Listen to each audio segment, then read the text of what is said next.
ಬೀದರ್ ಕೋಟೆ ನೋಡಿದವರು ಸಾವಿರಾರು ಜನರು. ಆದರೆ ಅದರ ಕೆಳಗೆ ಇರುವ ಅಂಡರ್ಗ್ರೌಂಡ್ ವಾಟರ್ ಸಪ್ಲೈ ಎಷ್ಟು ಜನರಿಗೆ ಗೊತ್ತು?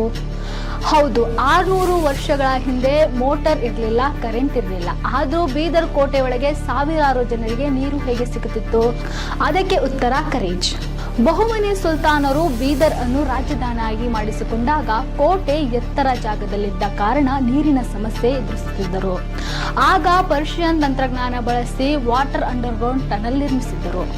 ಈ ಸುರಂಗಗಳಿಗೆ ನೀರು ಇಂದಿನ ನೌಬಾದ್, ಜನ್ವಡ ಮತ್ತು ಸುತ್ತಲಿರುವ ಎತ್ತರ ಪ್ರದೇಶದಲ್ಲಿ ಭೂಮಿಯೊಳಗೆ ಸೇರುವ ಮಳೆ ನೀರಿನಿಂದ ಸಿಗುತ್ತಿತ್ತು. ಆ ನೀರು ಸ್ವಾಭಾವಿಕ ಇಳಿಜಾರಿನಿಂದ ಹರಿದು ಕರೇಜ್ ಮೂಲಕ ಬೀದರ್ ಕೋಟೆ, ಅರಮನೆ ಮತ್ತು ತೋಟಗಳಿಗೆ ಮತ್ತು ಜನರ ಮನೆಗಳಿಗೆ ತಲುಪುತ್ತಿತ್ತು.